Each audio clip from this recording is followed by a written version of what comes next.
share your dinner with you tonight. This is Dr. Brian Sanderhoff, and he's going to be talking about the importance of sleep. So welcome, Brian, and thank you so much for being here. Hi, everybody. Hi, thanks. Hopefully everybody can hear me okay. And so I want to say, first of all, thanks for the invitation and the opportunity to come and talk to you. I've been here all week in relation to the health fair and the health week, and it's been great getting the opportunity to meet people and talk to you about your health, and especially to talk about things from a holistic perspective. And so just as a little bit of background, I'm a traditionally trained pharmacist, and I practiced regular pharmacy for a long time, and after a while of practicing that way, I came to realize that I wasn't necessarily helping people as well as I wanted to. And so I started to adopt more of a holistic approach to health and healing. And so tonight we're going to talk a little bit about sleep. Just curious, little show of hands. Who here has issues with sleeping and getting proper sleep? Yeah? Me too sometimes, that's for sure. So I wanted to talk a little bit about the importance of getting proper sleep, which is really key. Every aspect of your health is connected to sleep. Your immune system can't work right.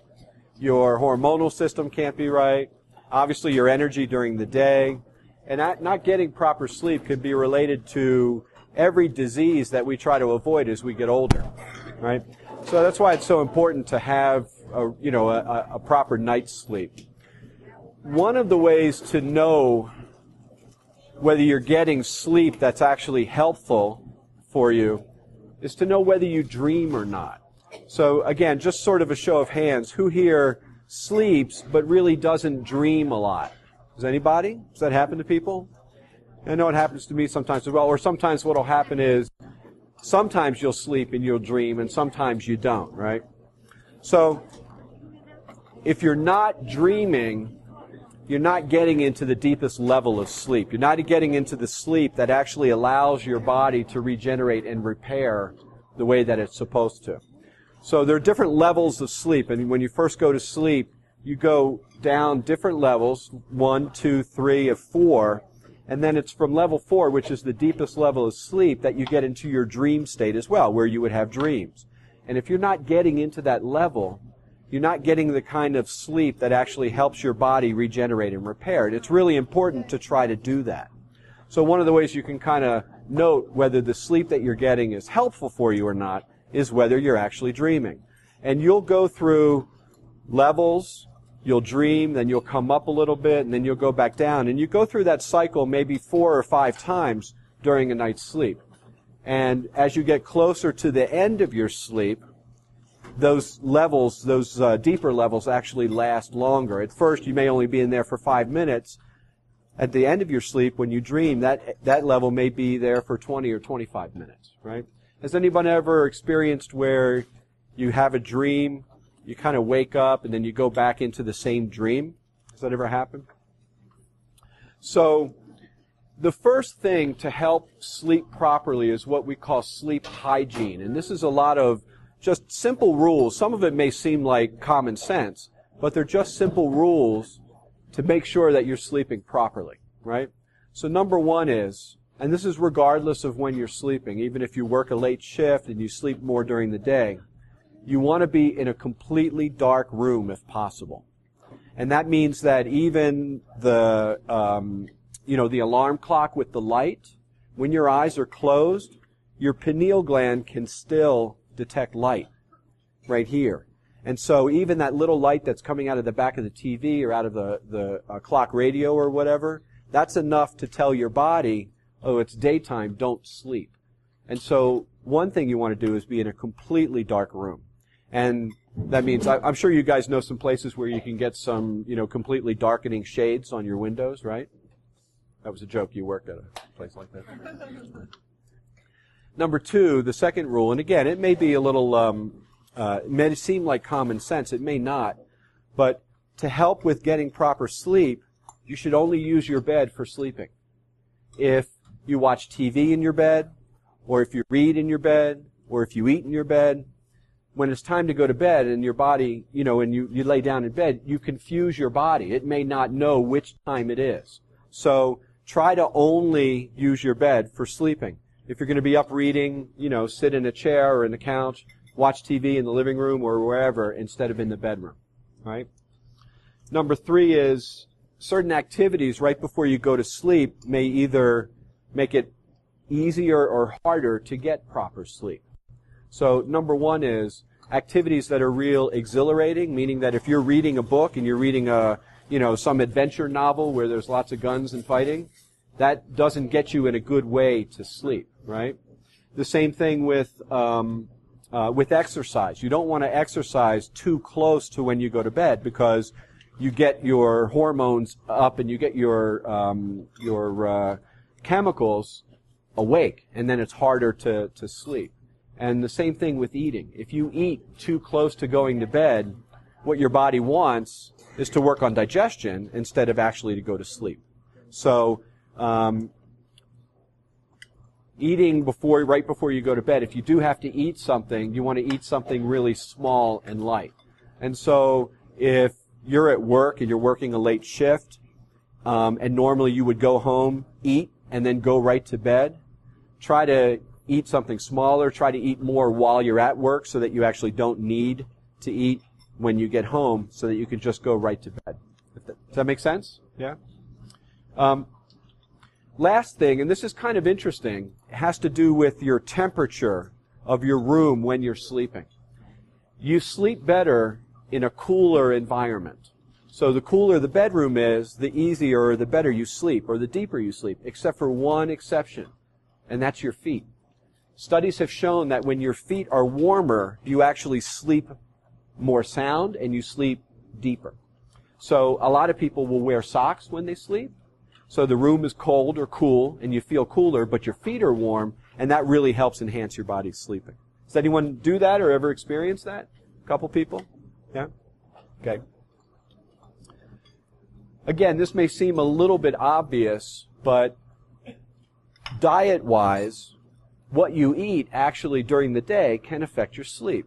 Someone tell me something that you probably shouldn't eat or that can make sleep hard for you. Chocolate. How come? Who said that?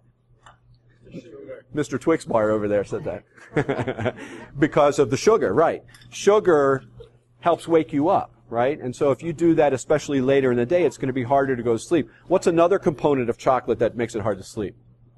Caffeine, right. And so caffeine from chocolate or from coffee or from sodas, especially later in the day, makes it harder to settle down. You can't quiet things, right? Eating protein is really important. Making sure that you're getting enough protein during the day can affect sleep because there's certain brain chemicals that you need to have, and if you don't get enough protein, you're not giving your body the materials to be able to make those chemicals which help you sleep. Does anybody know what any of those chemicals are? Have you ever heard of any of them? There's a brain chemical that's called serotonin. Have you ever heard of that? It's a very important brain chemical.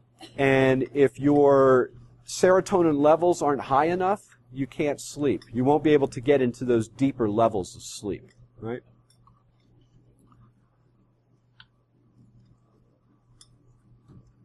So, again, show of hands. If you have problems sleeping, how many people have problem getting to sleep? Show of hands. 2 people. How many people have a problem staying asleep? You fall asleep just fine, but then you wake up in the middle of the night and sometimes have a hard time getting back to sleep, right? So usually that can happen for a couple reasons. One, low serotonin levels. There's another chemical that's called melatonin that your brain makes, and that also helps you get into the proper frame for sleeping. There's another chemical that actually comes from your adrenal glands, which sit right above your kidneys. That's called cortisol. And when we're under stress, we release cortisol. And when you wake up in the morning, your cortisol levels are the highest. And your cortisol levels go in a cycle where they're highest in the morning, and then as the day goes on, and then at night they're lowest, and then they go up again, and that's what wakes you up. Well, some people in the middle of their sleep get a cortisol spike, meaning that their cortisol jumps up, and that's part of what wakes them up after they've been asleep. And sometimes that level being up will make it hard for you to get back to sleep. Sometimes your head is thinking about, whatever, what the day was like, or, things that are bothering you. That's something that can cause the cortisol level to spike like that. And so there are some relaxation techniques that you can do before you go to bed that will be helpful in fighting against that cortisol spike happening, right? And so sometimes doing just some breathing exercises can be really helpful in calming you down right before you go to bed, just for maybe 5 minutes. So I want everybody to try to do something for me, if you would. Put your hand on your belly and take a nice, slow, deep breath in. And someone tell me what happens to your hand. Does your hand go out or does your hand go in when you take a breath? It goes out. Who else? Somebody? That going out is what it's supposed to do. When you take a deep breath, your diaphragm is supposed to pull down to inflate your lungs, and your belly is actually supposed to go out like this, like that. Many of us breathe the opposite way. We actually go like that. And when you do that, you can't get full lungful of oxygen. You're not bringing in enough air, and you're not getting rid of the bad air. And that's one of the things that makes your chemical balance not be proper, especially before sleep. And so a good practice right before you go to bed, even just for a few minutes, is just to lay on your back, put your hand on your belly so you can make sure you're doing it properly, and just take slow, deep breaths in and out through your nose. And you'll find that it's very relaxing, and it makes it much easier to fall asleep. It gets you in a better frame to be able to sleep. Sometimes just some gentle stretching can be very helpful, because sometimes when we go to bed, our muscles are like this. And when our muscles are like this, it makes it much harder to relax and get into sleep. And so doing some gentle stretching of letting your head drop and putting your head back, or putting your head this way or that way. Sometimes going like this with your shoulders and making them as tense as you can and then letting them drop will relax the muscles. Right? There's a nutrient, there's a supplement that you can take that also relaxes your muscles that I'll talk about in a second. Also, you can do a guided meditation where it's actually a tape or a CD that you listen to that will relax you and help you get into sleep. And did we get that on to? Has it? So she's in HR, right? So on the website that you guys have access to from work here, there's actually a guided meditation that you can download and listen to. It's about 17 minutes, and if you're like me, you won't be able to listen to all of it before you fall right asleep.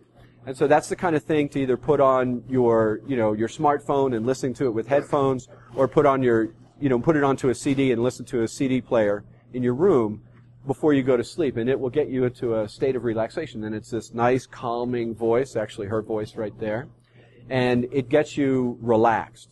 And it takes you through a process of relaxing all your muscles, and before you know it, you're just asleep, and you sleep well. Questions? Yeah. What about the sounds of nature and stuff? She asked, what about the sounds of nature and stuff like that? And again, very helpful for that. That's perfect. That's really a great way to do it as well. Anything that we find soothing, and that may be different for different people. Now, obviously, rock and roll music probably isn't so soothing, but calming music, and on the meditation, there's like this nice music track behind it, sounds from nature, birds, water, rain. Right, exactly. Anything like that can be really helpful. Good. Any other questions? No? Okay. So I also want to talk about some nutrients, some supplements that you can take that can be helpful for that. So the first easiest thing to take is a mineral that's called magnesium. And magnesium is a natural muscle relaxant. And so when you take magnesium, it will just make your muscles go like this.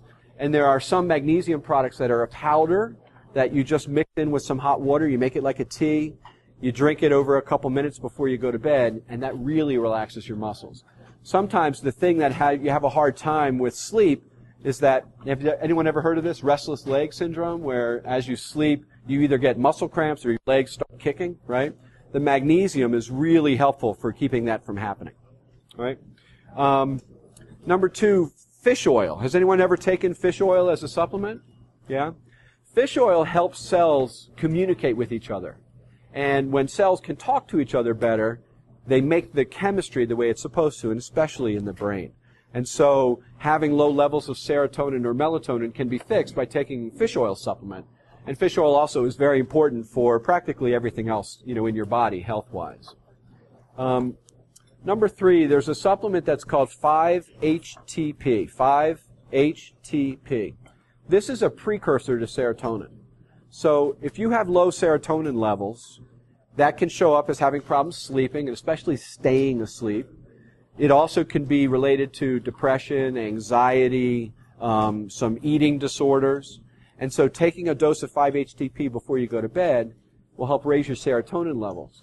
And the most common side effect of that happening is more vivid dreaming, which is an indication of getting into that deeper level of sleep. And so let's say you normally get 6 hours of sleep. If you take 5-HTP before you do that, you'll get the same 6 hours, but you'll feel much more refreshed from taking that. The only caution that we would have with that is if you were on some sort of prescription antidepressant.